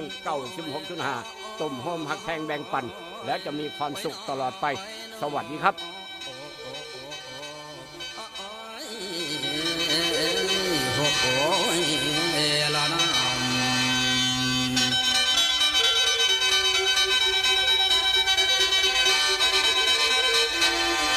เรื่องวัดนี้ฟังคุณญาติพี่น้องพ่อและแม่เด้อไผกระไดแล้ว